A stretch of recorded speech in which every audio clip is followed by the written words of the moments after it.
بسم اللہ الرحمن الرحیم۔ السلام علیکم۔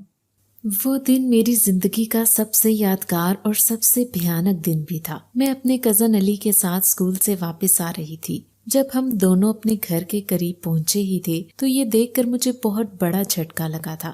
سامنے ہمارے گیٹ پر کوئی انجان آدمی کھڑا بیل بجا رہا تھا۔ میں نے اور علی نے ایک دوسرے پر حیرت کی نگاہ ڈالی کہ وہ کون ہو سکتا ہے۔ اس آدمی کا چہرہ گیٹ کی طرف تھا، اس لیے ہم اسے پہچاننے سے قاصر تھے، لیکن اس کا حلیہ ایسا تھا کہ ہم دونوں کو ہی عجیب لگا تھا۔ وہ سوٹ بوٹ پہنے کوئی بہت بڑا شہری آدمی لگ رہا تھا۔ اس کے ہاتھ میں ایک بہت بڑا سا بیگ بھی تھا۔ ہم دونوں بھی گیٹ سے تھوڑا دور ہی تھے۔ جب اندر سے چچا نے گیٹ کھولا تو ہماری طرح ان کا چہرہ بھی حیرت زدہ دکھائی دینے لگا تھا، لیکن چند پلوں کی خاموشی کے بعد ہی ان کے منہ سے جو الفاظ نکلے وہ میرے کانوں میں پہنچے تو مجھے یقین نہیں آ رہا تھا کہ سامنے کھڑا وہ شخص میرا باپ تھا، جسے اپنی آنکھوں کے سامنے دیکھنے کی حسرت میرے دل میں میرے ساتھ ساتھ پلی تھی، کیونکہ میں نے اپنے باپ کو تصویروں اور ویڈیو کال کے علاوہ کبھی نہیں دیکھا تھا۔ چچا نے بھائی صاحب کہتے ہوئے ابا کو گلے لگا لیا تو میں بھی دوڑ کر ان دونوں کے قریب پہنچی۔ میں نے جب بابا کہا تو انہوں نے مڑ کر مجھے سینے سے لگا لیا۔ مجھے اپنے باپ سے مل کر کتنا سکون ملا تھا، لیکن ابھی تک مجھے یقین نہیں آ رہا تھا کہ وہ ایسے بنا بتائے واپس کیسے آ گئے تھے۔ ابا نے مجھے خوب پیار کرنے کے بعد ہم سب کو اندر چلنے کا کہا تھا، کیونکہ ان کے واپس آنے کی خوشی اور حیرانی میں ہم تو بھول ہی گئے تھے کہ ہم سب گیٹ پر کھڑے تھے۔ گھر میں اندر داخل ہوتے ہوئے تو میں بھاگ کر اماں کو بلانے چلی گئی۔ اماں اپنے کمرے میں کھڑی الماری سے کچھ نکال رہی تھی۔ جب میری آواز ان کے کانوں میں پہنچی کہ اماں ابا واپس آ گئے ہیں تو میری طرح انہیں بھی اس بات کا یقین نہ ہوا تھا۔ انہوں نے ایک گہری نگاہ مجھ پر ڈالی اور پھر جواب دیا کہ ایسا مذاق کرنا اچھا نہیں ہوتا۔ میں نے ایک بار پھر کہا اماں ابا واپس آ گئے ہیں، چل کر دیکھیں تو۔ پھر اماں بھی جلدی سے باہر آ گئیں۔ اماں اور ابا کی نظریں ایک دوسرے سے ٹکرائیں تو دونوں ہی بے یقینی سے ایک دوسرے کو بس دیکھے جا رہے تھے، جیسے اتنے سالوں بعد انہیں بھی یقین نہ آ رہا تھا کہ آخر کار وہ دونوں آمنے سامنے ہوئے ہیں۔ پھر اماں اور ابا کے ملنے کا منظر دیکھ کر گھر میں سب کی آنکھیں اشکبار ہو گئی تھی۔ اماں آج کتنی جذباتی ہو کر پھوٹ پھوٹ کر رونے لگی تھی۔ حال احوال اور کچھ باتوں کے بعد ابا نے وہ بڑا سا بیگ اماں کو پکڑاتے ہوئے کہا تھا کہ یہ اندر لے جا کر سنبھال کے رکھ دو، جس پر سب کا ہی دھیان اس بیگ کی طرف گیا تھا۔ پھر میری چچی سے رہا نہ گیا اور انہوں نے ابا سے پوچھ ہی لیا کہ بھائی صاحب اس بیگ میں کیا ہے۔ تب ابا نے جو بات کہی وہ ہم سب کے لیے انتہائی حیرت انگیز تھی۔ انہوں نے کہا کہ اس بیگ میں میری عمر بھر کی محنت کی کمائی ہے، جو وہاں رہ کر میں نے اکٹھی کی ہے۔ پھر تو سب کی آنکھیں پھٹی کی پھٹی رہ گئیں۔ ابا اپنے ساتھ اتنا سارا پیسہ لے کر آئے تھے اور یہاں پر پہلے سے بھی ان کے نام بہت سارے اثاثے تھے۔ اتنی ساری دولت لے کر آنے کی خوشی بھی سب کو بہت ہوئی تھی۔ ابا کے آ جانے سے گھر میں جشن کا عالم تھا، ہر فرد خوشی سے جھوم رہا تھا، اور سب سے زیادہ خوش میری اماں تھی۔ ان کا برسوں کا انتظار رنگ لایا تھا۔ رات دیر تک سارے گھر والے ابا کے ساتھ وہاں کے حال احوال کرتے رہے تھے۔ اگلے دن پھر ابا نے چچا سے اپنے بھیجے گئے تمام پیسوں کا اور پیسوں سے بنائے گئے اثاثوں کا حساب کتاب کیا تھا، جو بھی کل ملا کر بہت بھاری ملکیت بنتی تھی۔ چچا بظاہر تو ابا کے آنے پر بہت خوش تھے، لیکن ایک بات تھی کہ اب ان کے ہاتھ سے سب کچھ جانے والا تھا۔ ابا نے ہر چیز خود سنبھالنے کا سوچا تھا، جبکہ اب تک چچا نے بہت ایمانداری سے سب کچھ سنبھالا تھا۔ پھر اماں نے ابا سے کہا تھا کہ چچا نے اپنی عمر لگا دی ہے ہماری ملکیت کو سنبھالنے میں، انہیں کسی چیز سے بے دخل نہیں کیجیے گا۔ اماں کی بات مانتے ہوئے ابا نے ایک دو فیکٹریوں میں چچا کی شراکت قائم کی تھی، اور اپنی باقی ساری ملکیت ابا نے اپنی بیٹی یعنی میرے نام لکھوا دی تھی۔ یہ سب کرنے کی نہ جانے ابا کو کیا جلدی تھی، جو آتے ہی اگلے دن انہوں نے وکیل بلوا لیا تھا۔ وہ سارا دن انہی جمیلوں میں ان کا گزرا تھا۔ تیسرے روز ابا اماں اور مجھے ساتھ لے کر گھومنے نکلے تھے۔ میں اور اماں کتنے سال اکیلے رہے تھے، ہم نے زندگی کو کتنے سال ابا کے بغیر گزارا تھا۔ مجھے تو پھر بھی اماں کا ساتھ حاصل تھا، اسکول تھا، پڑھائی تھی اور بہت سارے دوست تھے، لیکن اماں نے اپنی جوانی کا کافی سارا عرصہ اکیلے گزارا تھا۔ میرے ابا شادی کے 2 سال بعد ہی باہر ملک چلے گئے تھے، کیونکہ انہوں نے اپنے خواب پورے کرنے تھے، جو انہوں نے دولت کمانے اور امیر ہونے کے خواب دیکھے تھے۔ ان خوابوں کی تکمیل کے لیے انہوں نے زندگی کے 8 سال باہر گزارے تھے۔ ابا اور اماں کی شادی کے پہلے ہی سال میری پیدائش ہو گئی تھی۔ پھر دوسرے سال میں ابا کا ویزا لگ گیا تو وہ اس وعدے پر اماں کو ایک بچی کی ذمہ داری سونپ کر اکیلا چھوڑ گئے کہ جلد ہی وہ انہیں بھی وہاں بلا لیں گے۔ دیکھنے کو تو اماں اکیلی بھی نہیں تھی، لیکن پھر بھی شوہر کا ساتھ کیا ہوتا ہے یہ تو ایک عورت ہی سمجھ سکتی ہے۔ گھر میں میرے چچا اور چچی ان کا بہت خیال رکھنے کو تھے، لیکن سارا دن گھر کی مصروفیات اور چہل پہل میں گزارنے کے بعد بھی اپنے کمرے میں جب اماں اکیلی ہوتی تو میں نے دیکھا تھا کہ وہ گھنٹوں ابا کی تصویریں تھام کر کبھی ان سے باتیں کرتی تو کبھی آنسو بہاتی تھیں۔ ابا ان سے کبھی کبھار فون پر بات کر لیا کرتے تھے اور ہر بار اماں کا یہی سوال ہوتا کہ وہ ہمیں کب وہاں بلائیں گے، اور ابا ہمیشہ ہی ٹال مٹول سے کام لیتے تھے۔ نہ جانے وہ ہمیں وہاں بلانے سے اتنا کیوں کتراتے تھے، جبکہ ابا نے وہیں رہتے خوب دولت بھی بنا لی تھی اور وہاں سے پیسے بھیج بھیج کر وہ یہاں پر بھی کافی ملکیت اکٹھی کر چکے تھے۔ ابا نے اتنے پیسے بھیجے تھے کہ اب ان کے نام یہاں پر سینکڑوں پلاٹ زمینیں اور کئی ساری فیکٹریاں قائم ہو چکی تھیں جن کو میرے چچا سنبھال رہے تھے۔ ابا کے پیسے سے ہم سب کی زندگیاں عیش و عشرت میں گزر رہی تھی، لیکن سکون نہیں تھا تو صرف میری اماں کو نہیں تھا، جبکہ ان سارے ذریعوں سے آنے والی ماہانہ آمدنی اماں کو ملتی تھی۔ وہ بیٹھے بٹھائے ہر چیز کی مالکن تھی۔ اماں کے دستخط سے ہی ہر چیز کا خرچہ چلتا تھا۔ چچا ہر روز کئی بار چیک اور کاغذات اماں سے دستخط کروانے کی خاطر گھر آ جاتے تھے تو اماں ہر بار یہی کہہ کر دستخط کرتی کہ ارے بھائی جی، مجھے ان معاملات سے اب دور ہی رکھیں۔ کتنی بار کہا ہے یہ سارے معاملات مکمل طور پر اپنے حوالے کر لیں، مجھے بس گھر ہی دیکھنے دیں۔ تب میرے چچا کی باتیں پھیل جاتی اور ان کا جواب ہوتا کہ میں تو ایسا ہی کرنا چاہتا ہوں تاکہ آپ کو کوئی تکلیف نہ پہنچنے دوں، لیکن وہاں بیٹھے آپ کے شوہر کا حکم ہے کہ ہر چیز ان کی بیوی صاحبہ کے نام پر ہو۔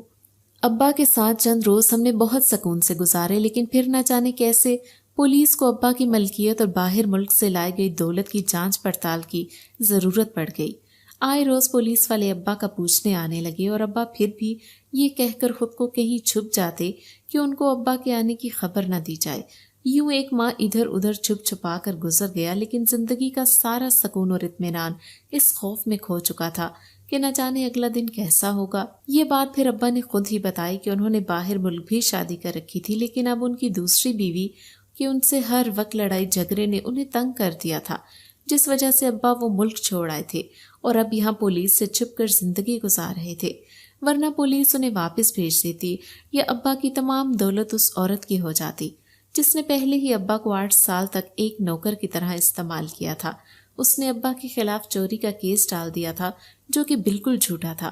جیسے تیسے کر کے ہم نے پولیس کو یقین دلا دیا تھا کہ ابا ابھی تک ہمارے پاس نہیں پہنچے، لیکن پھر ایک روز جب ہم سب اپنے گاؤں جانے کے لیے گاڑی میں بیٹھ کر گھر سے نکلے تو نہ جانے کیسے پولیس کو ابا کی موجودگی کی اطلاع مل گئی۔ وہ دن میرے لیے قیامت کا دن ثابت ہوا تھا۔ بھاگنے پکڑنے کی اس کوشش میں میرے والدین پولیس کی فائرنگ کی نظر ہو گئے۔ ابا اور اماں کا سایہ ایک ساتھ میرے سر سے اٹھ گیا تھا۔ مجھے یقین نہیں آیا کہ میں چند دنوں کی خوشیاں دیکھ کر ہمیشہ کے لیے یتیمی کا دکھ جھیلنے والی ہوں۔ میری دنیا اجڑ چکی تھی۔ ابا اور اماں کے ساتھ میں بھی زخمی ہوئی، لیکن کئی روز ہسپتال میں بے ہوش رہنے کے بعد جب گھر لایا گیا تو میرے لیے گھر بس ایک ویرانہ بن چکا تھا، جہاں پہلے ماں تو ہوا کرتی تھی لیکن اب صرف ان کا خالی کمرہ رہ گیا تھا۔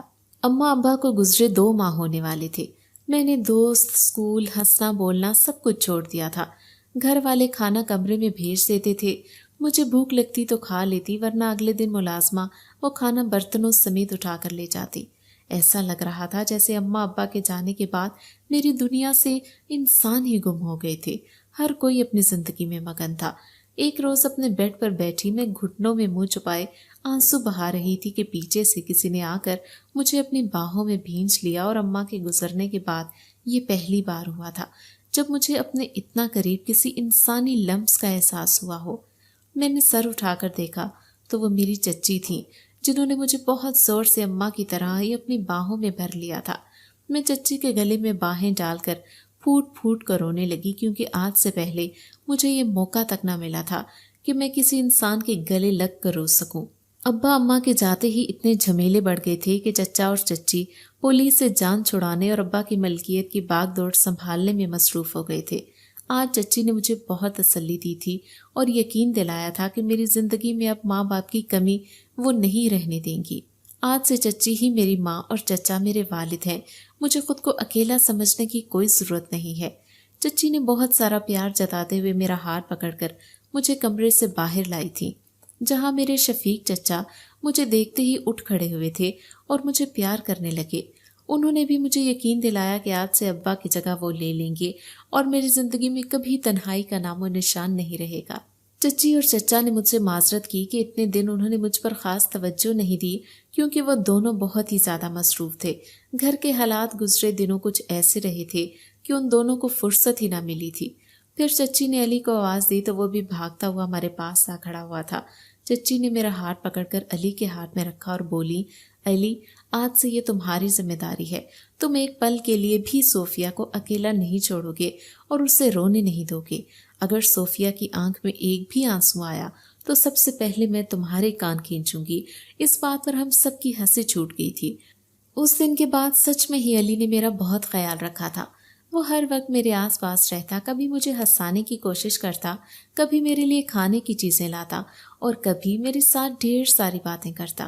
علی اور میرا ویسے بھی بچپن کا ساتھ تھا، ہم دونوں ساتھ ہی اسکول میں پڑھے تھے، لیکن ابا اماں کی وفات کے بعد میرا اسکول جانے کو دل نہیں کرتا تھا، تو چچا اور چچی نے بھی مجھ پر پڑھائی کا زیادہ دباؤ نہیں ڈالا اور مجھے اپنی مرضی پر چھوڑ دیا کہ اگر میں پڑھنا چاہوں تو پڑھ لوں، اگر نہ پڑھنا چاہوں تو آرام سے بیٹھی رہوں۔ کیونکہ ابا نے میرے لیے اتنی زیادہ ملکیت چھوڑی تھی کہ اگر میری آنے والی 3-4 نسلیں بھی بنا کچھ کیے صرف بیٹھ کر کھاتی رہتی تو کوئی پرواہ تک نہ تھی۔ مجھے اپنی مرضی اور مکمل آزادی حاصل تھی۔ گھر میں اتنا پیار ملا تو میرے دل سے ماں باپ کے جانے کا غم بھی ہلکا ہونے لگا۔ آہستہ آہستہ میں نارمل روٹین پر آنے لگی۔ چچا چچی اور علی کے بے انتہا محبت حاصل تھی۔ دیکھتے ہی دیکھتے زندگی کے دن اور ماہ و سال گزرنے لگے۔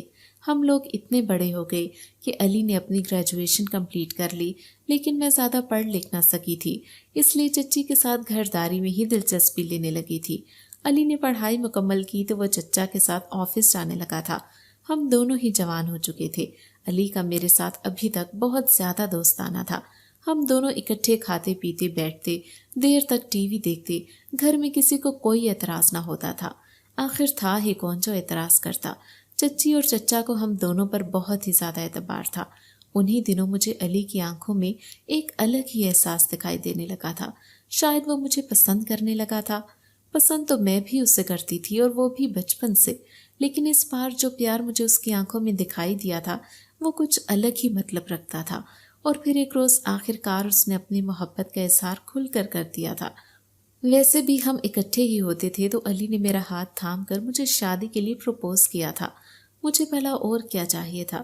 علی سے شادی کر کے میں اپنے ہی والدین کے گھر میں رہنے والی تھی اور اتنی شفقت اور محبت کرنے والے چچا چچی کے سائے میں ہی رہ کر مجھے زندگی گزارنی تھی۔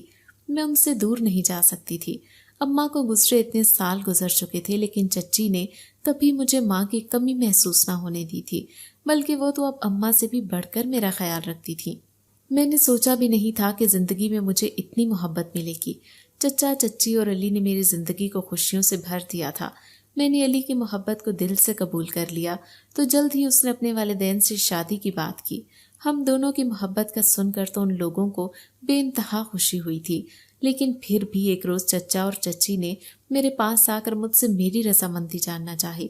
چچی بولیں کہ بیٹی ایسا نہ سمجھنا کہ میں تمہاری چچی اور علی کی ماں ہوں۔ جب سے تمہارے والدین کی وفات ہوئی ہے میں نے تمہیں اپنی بیٹی کی نظر سے دیکھا ہے۔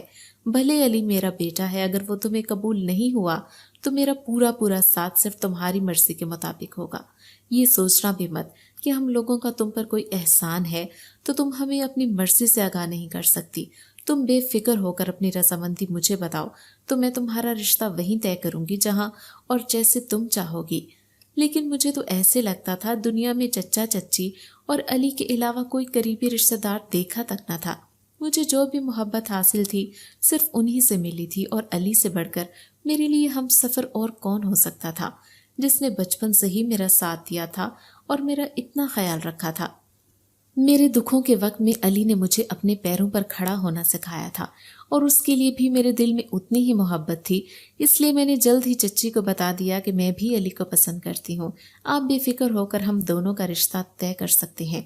پھر تو میرے چچا چچی بے انتہا خوش ہوئے تھے اور جلد ہی ہمارے گھر میں شادی کی تیاریاں شروع ہو گئی تھیں۔ علی اور میری منگنی صرف خاندان کے لوگوں کو بتانے کی خاطر ہلکے پیمانے پر کی گئی تھی، لیکن ہم دونوں کی شادی کی تقریب کا بہت شاندار طریقے سے انعقاد کیا گیا تھا۔ میری چچی دن رات ایسے بھاگ بھاگ کر ہر تیاری میں مصروف رہتی تھیں کہ انہیں دیکھ کر مجھے یقین نہ آتا کہ یہ میری سگی ماں نہیں بلکہ میری چچی اور ہونے والی ساس ہیں۔ بہت سارے ہی ہمارے رشتہ دار شادی کے سلسلے میں گھر رہنے آئے تھے اور ہر کوئی چچی کے اس پیار اور خلوص کی داد دیے بنا نہ رہ سکا تھا۔ اس کے بدلے میں چچی کو اپنی تعریف تک سننا گوارا نہیں تھا۔ وہ سب سے یہی کہہ دیتی کہ صوفیہ میری بیٹی سے بھی بڑھ کر ہے، اس لیے مجھے کوئی یہ نہ کہے کہ میں ماں سے بڑھ کر رہی ہوں، کیونکہ میں تو اس کی ماں ہوں، اور اس نے کہا کہ بعد ہم دونوں کا رشتہ اور بھی مضبوط ہونے والا ہے، پھر تو مجھے یہ ڈر بھی نہیں رہے گا کہ صوفیہ بیٹی کبھی مجھے چھوڑ کر جائے گی۔ یہ کہتے جب چچی مجھے گلے سے لگا لیتی تو مجھے دنیا بھر کا سکون چچی کے سینے پر مل جایا کرتا تھا۔ مجھے اپنے مقدر پر ناز ہونے لگتا کہ مجھے اتنا چاہنے والے ساس سسر اور بے انتہا محبت کرنے والا شوہر ملنے والا ہے۔ علی بہت ہی ہونہار لڑکا تھا۔ اس نے پڑھائی مکمل ہوتے ہی آفس کے سارے کام اپنے ذمے کر لیے تھے۔ کہنے کو تو ساری دولت میری تھی، لیکن اس میں لگنے والی ساری محنت میرے چچا کی اور ان کے بعد علی کی تھی، جس نے ہاتھ ڈالتے ہی سارے کاروبار میں 4 چاند لگا دیے تھے۔ میں نے بھی سوچ رکھا تھا شادی کے کاموں سے فارغ ہوتے ہی ہر چیز کا مکمل اختیار علی کو سونپ دوں گی۔ ابا نے ہر چیز کا اختیار اماں کے بعد میرے ہاتھ دیا تھا۔ ان لوگوں کے علاوہ میرا تھا ہی کون، اور ہر بار علی اور چچا کا مجھ سے یوں دستخط لینا اچھا نہیں لگتا تھا، اس لیے میں سارے حقوق اسے سونپ کر سکون کی زندگی جینا چاہتی تھی۔ بہت ہی شاندار طریقے سے ہمارا نکاح ہو گیا اور میں اپنے خوابوں کے شہزادے کی دلہن بن کر اپنے ہی گھر میں ایک کمرے سے دوسرے کمرے میں منتقل ہو گئی۔ مجھے جب علی کے کمرے میں اس کے بیڈ پر دلہن کے روپ میں بٹھایا گیا تو میں خود کو جنت کی وادیوں میں محسوس کرنے لگی تھی۔ مجھے اپنی خوش قسمتی پر یقین نہیں آ رہا تھا کہ یہ سب سچ ہو گیا ہے۔ میں ابھی انہی خیالوں میں بیٹھی تھی کہ کمرے کا دروازہ کھلا اور علی اندر داخل ہوا۔ اسے دیکھ کر آج مجھے کیسی عجیب شرم و حیا محسوس ہونے لگی تھی۔ یہ وہی علی تھا جس کے ساتھ میں نے بچپن سے اپنی ہر بات شیئر کی تھی، لیکن آج کی اس رات نہ جانے کیا عجیب تھا کہ مجھے علی سے اتنی حیا محسوس ہونے لگی تھی۔ وہ پاس آ کر میرے سامنے بیٹھ گیا تو بے حد شرم و حیا کے باوجود میں اپنی نظروں کو قابو نہ کر سکی اور میری آنکھیں ایک ٹک اسے دیکھنے میں مصروف ہو گئیں۔ اس کی آنکھیں بھی مجھ پر جمی ہوئی تھیں۔ ہم دونوں ہی بے یقینی کے ساتھ ایک دوسرے کو دیکھ رہے تھے کہ ہمارا رشتہ بدل گیا ہے۔ علی نے کچھ بھی کہنے سے پہلے سائڈ ٹیبل پر رکھا ہوا دودھ کا گلاس اٹھایا تو مجھے تھوڑی حیرانی ہوئی، اسے اتنی بھی کیا چلتی تھی دودھ پینے کی، لیکن میری سوچ کے برعکس اس نے دودھ کا گلاس اٹھا کر میرے سامنے پیش کر دیا۔ میں نے ہنس کر کہا، ارے یہ دلہا کے لیے رکھا گیا دودھ ہے۔ اس نے مسکراتے ہوئے کہا کہ صوفیہ، یہ میرا تم سے وعدہ ہے، زندگی میں میری ہر چیز پر پہلا حق تمہارا ہوگا۔ مجھے اس کے پیار پر مان ہونے لگا اور میں نے وہ گلاس لے کر آدھا دودھ پی لیا اور آدھا اس کے سامنے پیش کرنے لگی تو اس نے پھر اپنے ہاتھ سے وہ بچا ہوا دودھ بھی مجھے پلا دیا، لیکن دودھ کا آخری گھونٹ میرے حلق سے اترنا تھا کہ میری طبیعت بگڑنے لگی۔ ایسا لگا کہ کسی نے میرا گلا زور سے دبا لیا ہو۔ میری سانس نہ اندر جا رہی تھی نہ باہر آ رہی تھی، بیچ میں ہی اٹک کر رہ گئی تھی اور مجھے اپنے پیٹ میں شدید درد محسوس ہونے لگا۔